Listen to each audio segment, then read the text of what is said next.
Good evening to this illustrious group of 2019 Granite Staters of the Month. I am incredibly grateful and honored that you are here tonight. I'm even more incredibly grateful for what you have done for your communities and your state and what you continue to do.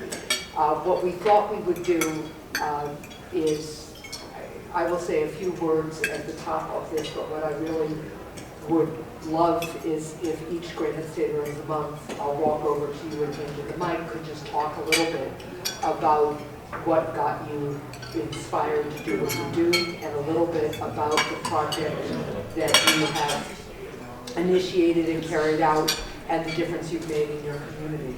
I will just start by also telling all of you a little bit about what inspired me and our office to start the Granite Stater of the Month program, and why it continues to be so important, I think, not only as inspiration for me and my whole team, but also because it's a great way to let the rest of the country know what makes New Hampshire so special.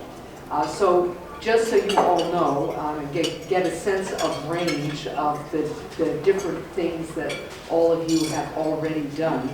Our January 2019 honoree is Evelyn Ellis Haynes, who really launched a clothing drive to help her elementary school, in her elementary school for a shelter in her community.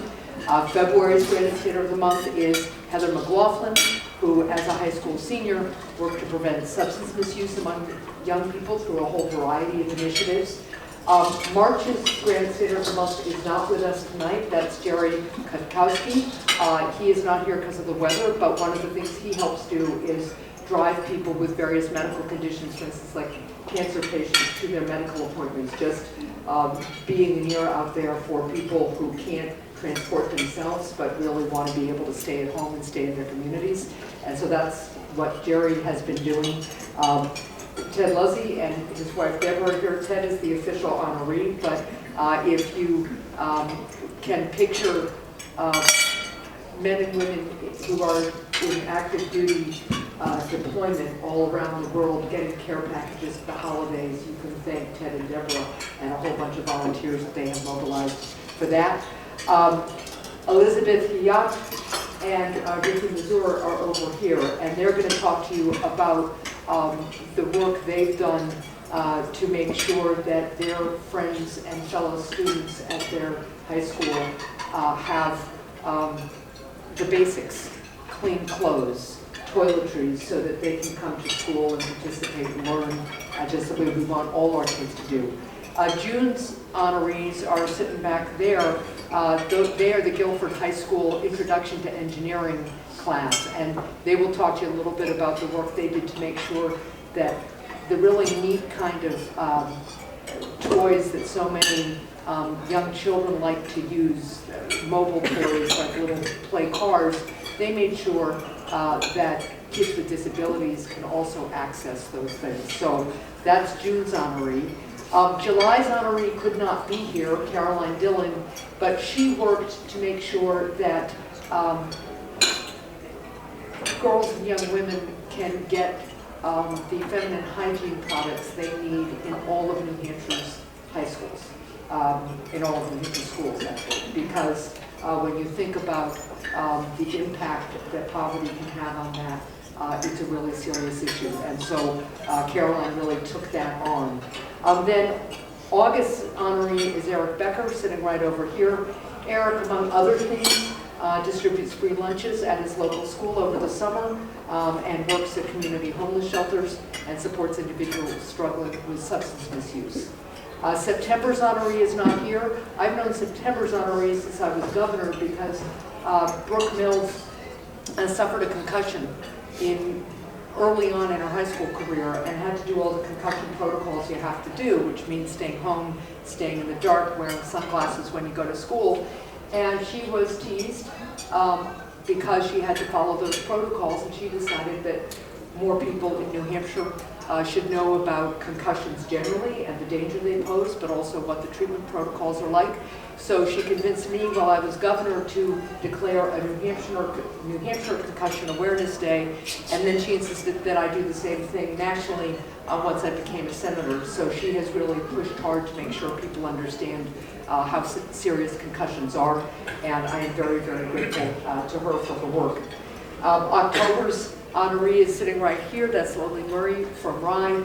She too has organized a clothing drive and then taken things a step further for families and particularly kids in her community in need, and she'll tell you more about that. November's honoree is Captain Greg Ferry, recently retired from the New Hampshire State Police. And he really, among other things, besides a distinguished career in the state police force, has worked to strengthen the Special Olympics and New Hampshire law enforcement partnership that is so important. And then December's honoree, Melissa, is right back here.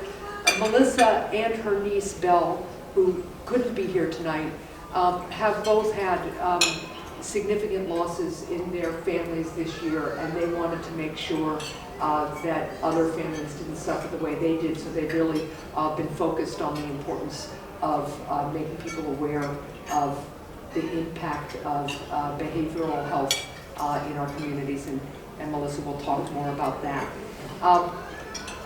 I am looking forward to letting you all talk more about why you do what you do and what inspired you, and going into more detail than I just did. But let me just say how you inspired me. From my times first in the state senate, but even before that as a community member here in New Hampshire, then as governor and now as senator, the thing that has always impressed me the most about our state is the way people roll up their sleeves to take on challenges that just need to be addressed. We are a state where people don't wait for other people to take on challenges. We just step up and do it ourselves. I call it our all hands on deck spirit. It is a great reminder when we learn about special things that so many people in New Hampshire do, and you all are just such extraordinary examples of. It is a reminder not only of the spirit of our state, but it also reminds us about what we have in common. A real care for our fellow human beings, our fellow Granite Staters, and a real belief that if we show each other how much we care, that we can improve things. So I try to take that spirit and your example with me. I keep it in my mind every day, and I try to make sure that I am following your example in whatever role I have.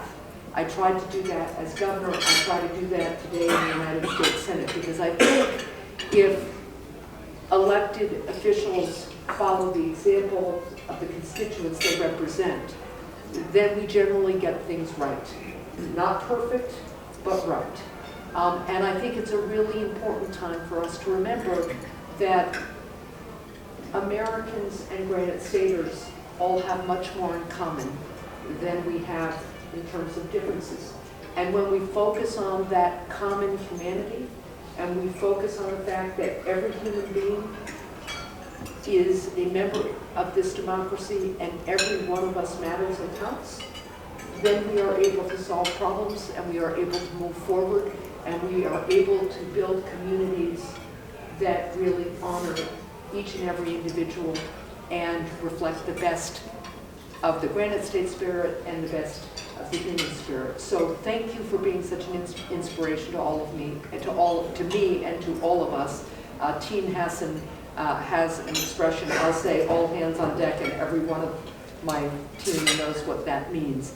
And it means we're supposed to try to do our best to reflect what you all do each and every day. So thanks.